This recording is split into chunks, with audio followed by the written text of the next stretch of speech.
Bienvenidos a todos a estos encuentros, Desayunos Horizontes Latinos, hoy con una película en la competición, película documental del chileno Patricio Guzmán, Nostalgia de la Luz. Está con nosotros el realizador. Bienvenido, Patricio Guzmán. Muchas gracias.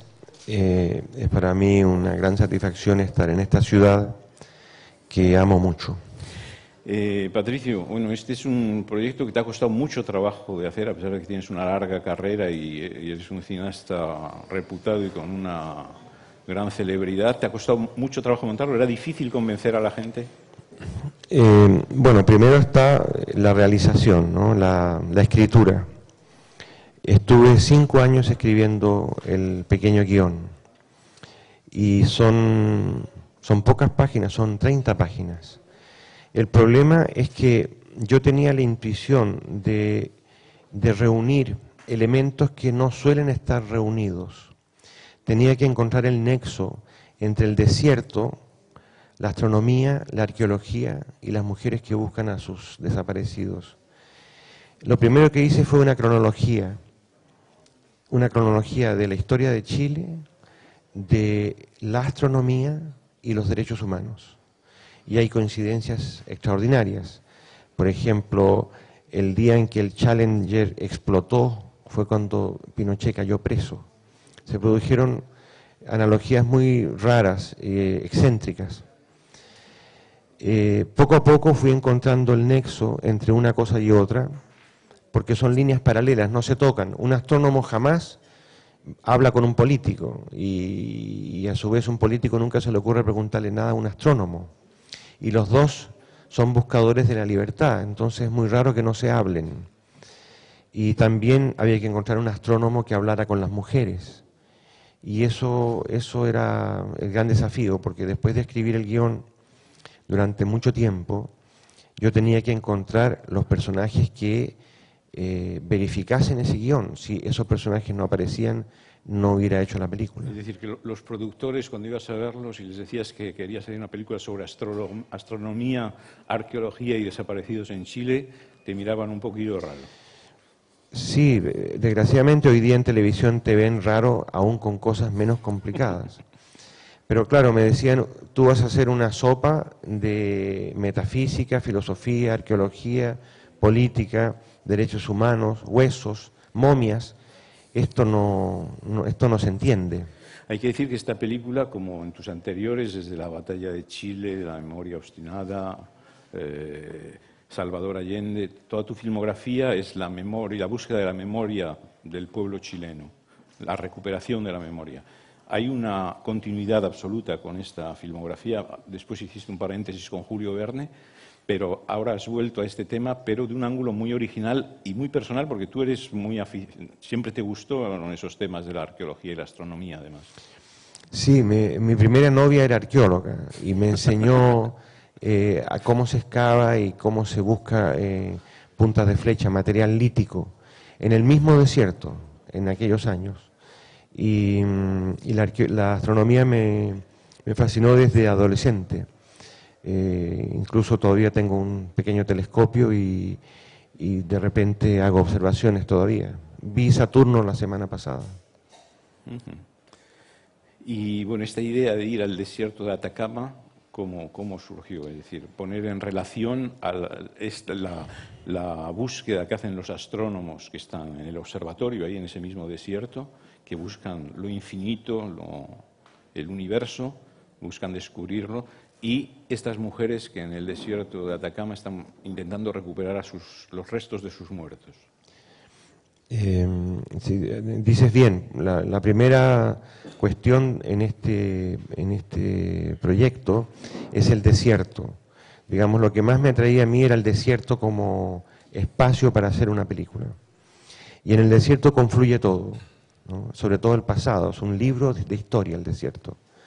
Entonces allí están los más grandes observatorios de la Tierra, están momias de varias culturas precolombinas, hay exploradores que han muerto y están ahí tirados en el desierto, hay las minas de nitrato, de salitre, todavía en pie, que son ruinas del siglo XIX, y Todo el desierto es un lugar donde nada se corrompe.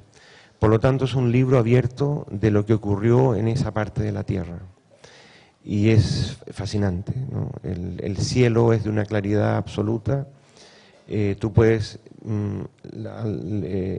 levantar el brazo y ver, y te hace sombra la Vía Láctea cuando no hay luna, lo cual es poco común en la Tierra. Tú hablas de las minas en el desierto de Atacama, precisamente, y hay que decir que esas minas están muy de actualidad hoy en Chile, con todo lo que ha pasado con el entierro de los mineros. Y, curiosamente, los medios en Chile no hablan para nada de todo lo que tú hablas en la película. Y, de hecho, esas mismas minas fueron utilizadas como cárceles, tú lo dices en el documental. Exactamente, hay varias minas que fueron campos de concentración. Y lo que pasa con los mineros es muy grave. Son 33 hombres que están enterrados, que espero que salgan vivos, por supuesto, pero no van a salir indemnes, porque estar allí tanto tiempo en la oscuridad, tú sabes que se pierde la memoria cuando tú no sabes si estás desayunando o si estás comiendo. No, se pierde todo el sentido del reloj. Aun cuando tú apagues la luz y la enciendas para decir, ha llegado el día y ahora estamos de noche. Yo entrevisté hace tiempo a Michel Cifré, que es la persona que más tiempo ha estado debajo de la tierra. Estuvo 1 año para hacer un experimento y nunca se ha recuperado de las secuelas de ese momento.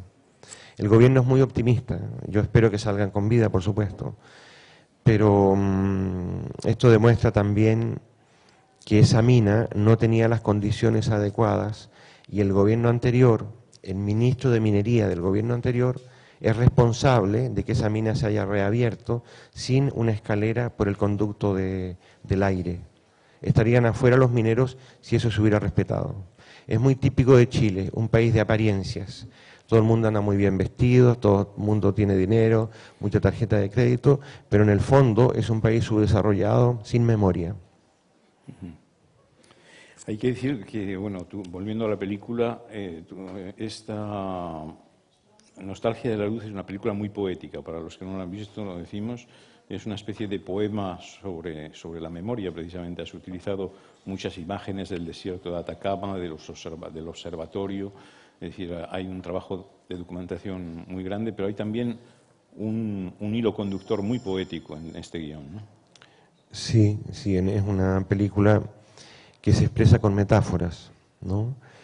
Casi nunca el lenguaje es directo. Y yo comienzo narrando mi infancia en mi casa natal para introducir el tema de los astrónomos. Y los observatorios son tan hermosos, son tan bellas esas máquinas que hablan por sí mismos, por sí solos. Y luego tuve la suerte de encontrar un arqueólogo que es capaz de ponerse en el lugar de las mujeres y decir lo que hacen ellas es lo mismo que hago yo. Es buscar en un espacio enorme algo que yo quiero, una estrella o un cuerpo. Y también tuve la suerte de encontrar a Valentina, esa mujer que aparece al final, que es hija de padre y madre desaparecido, que es astrónoma, y que ella se ha consolado pensando que todos somos parte del universo, de que hay una energía en el cosmos que es la misma que hay en nuestro cuerpo, y por lo tanto ella imagina, cree, supone que sus padres están vivos en algún lugar del universo. Esa entrevista me costó 7 meses de espera.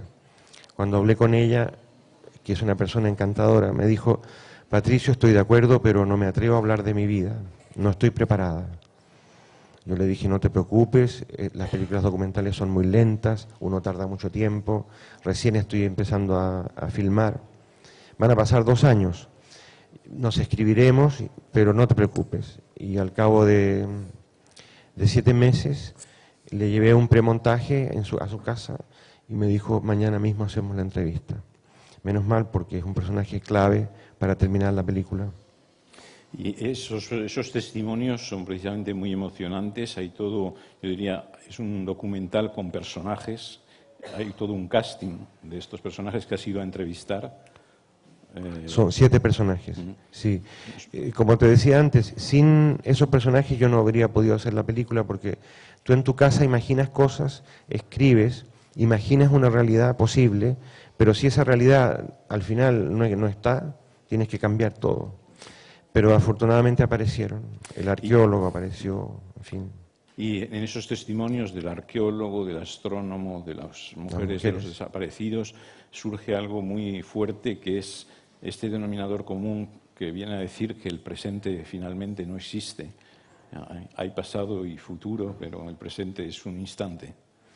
Sí, ese concepto es muy interesante, que lo dice un personaje, de que es tan fugaz el tiempo presente que solo se produce en el interior del cerebro, pero cuando ya hablas hay un retraso y por lo tanto es un polvo que si tú lo soplas desaparece. Digamos que solo somos pasado y memoria. Y otra idea que me gusta mucho también en la película es que la memoria tiene fuerza de gravedad, siempre nos atrae, siempre. Hay uno de los personajes que entrevistas también que cuenta cómo estuvo encerrado en la cárcel y reconstituyó en su memoria todo el espacio en el que vivía para poderlo contar. Sí, es un arquitecto también amante de la astronomía que estuvo preso en 7 cárceles y como es arquitecto sabe medir los espacios donde estuvo. Entonces él tenía una vara, una especie de bastón que medía 1 metro, ¿no? Con esa vara se afirmaba, era falso, él camina bien, pero con esa vara se ayudaba para medir los espacios. Y también cada paso que él da tiene 1 metro exacto.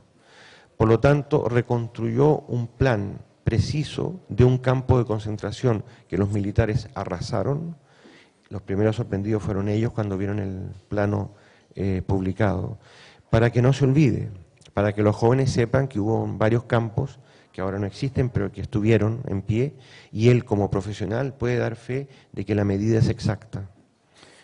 Son muy emocionantes los testimonios, como en todas tus películas en general, los testimonios de la gente que entrevistas, de estas mujeres que hablan de esta búsqueda de la memoria, que quieren hacer el luto, es decir, quieren encontrar los restos. Es decir, no se puede hacer el luto sin encontrar los restos de los desaparecidos. Sí, hacer entrevistas es un arte en sí. Hay que esperar a que la persona se exprese por sí misma, no hay que empujarla, hay que rodearla poco a poco con temas muy banales e ir acercándose poco a poco al centro, al dolor, a ver si sale, ¿no? Y yo las hago durante mucho tiempo, a veces tardo un día entero en hacer una entrevista, porque hacemos pausas, conversamos y volvemos. Y lo más interesante es que sin que tú empujes al personaje, el personaje entra en el tema. Por ejemplo, una mujer de repente dice, me gustaría que los telescopios, en vez de enfocar el cielo, enfocaran la Tierra, a ver si al interior de la Tierra encontramos los cuerpos. Cuando me dijo eso yo casi me caigo de la silla, porque justamente era lo que yo quería que dijera, pero se le ocurrió a ella. Y tuviste que esperar cierto tiempo. Sí, todo un día entero. Y también me pareció muy interesante estar en un observatorio y encontrarme con un famoso científico americano que se llama Preston, que estaba estudiando una galaxia porque tiene calcio. Y yo le pregunté, pero ¿de qué calcio se trata? Porque yo pensaba que había muchos tipos de calcio. Y me dice, no, el mismo calcio que usted tiene en el esqueleto está en esta estrella y me interesa, porque ahí no debería haber calcio. Yo quiero saber por qué. Cuando me dijo eso, también sentí que mis ideas teóricas se correspondían con la realidad, porque las mujeres buscan los huesos que son solo calcio, ahí afuera, a 10 kilómetros, y él buscaba a 5.000 millones de años luz el calcio de una galaxia. Y eso me parece interesante. Es muy interesante lo que decías de cómo haces las entrevistas en tus documentales, es una constante, estás siempre fuera de campo, la cámara filma a la persona entrevistada, pero precisamente es una forma, como lo decías ahora, de filmar no solo lo que dice, sino sus silencios, sus miradas, Sí. todo lo que pasa por delante de la cámara. Sí, muchas veces en una entrevista es más importante la pausa, incluso las dudas, ciertas contradicciones, que generalmente en el montaje se cortan, no hay que cortarlas. Y cuando la persona deja de hablar, no hay que preguntar algo, sino dejar en silencio a esa persona. Ya sabemos que la televisión le tiene terror al silencio, pero los documentalistas no, por suerte. Y ese silencio dice más que una frase. Es una posición ética en tu manera de filmar, en tu puesta en escena. Es una posición ética y es también una manera de recuperar el tiempo. Hoy día nos han acostumbrado a un tiempo irreal. Todo es rápido y sin embargo el cuerpo humano es lento. Tardamos mucho tiempo en salir del edificio y caminar por la Concha, dar una vuelta. Tal vez media hora, una hora. Y el cine, el videoclip, el cine de acción nos acostumbra a estar en todas partes a la vez. Eso es absurdo porque somos lentos y el documental recupera el tiempo lento. Y cuando recuperas el tiempo lento, recuperas el silencio. Y cuando tienes silencio puedes poner música. Digamos, todo va junto. Y hablando de la música, precisamente, es muy importante el papel de la música en tu documental, en este caso, que acompaña este poema que yo decía visual. Es decir, ¿cómo lo has buscado esta música? Primero puse música sacada de discos, para hacerme una idea, para montar, porque a mí me gusta montar todo a la vez, el sonido y la imagen. Y cuando ya tenía eso más o menos armado, llamé a dos compositores chilenos, Miranda y Tobar, que trabajan a la limón, y nos entendimos por carta, digamos por mail. Mail iba, mail venía, con un tema y otro tema. Yo le decía, quita el piano, pon más cuerdas, creo que tienes que tener 8 cuerdas por lo menos, creo que tienen que ser chelos y no violines, y así poco a poco nos fuimos entendiendo.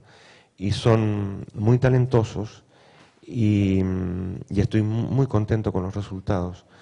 Y fue un trabajo completamente de intuición, ¿no? Nos entendimos sin hablar. Hay un trabajo de montaje importante en esta ocasión, precisamente entre todo este material que has filmado en el desierto, en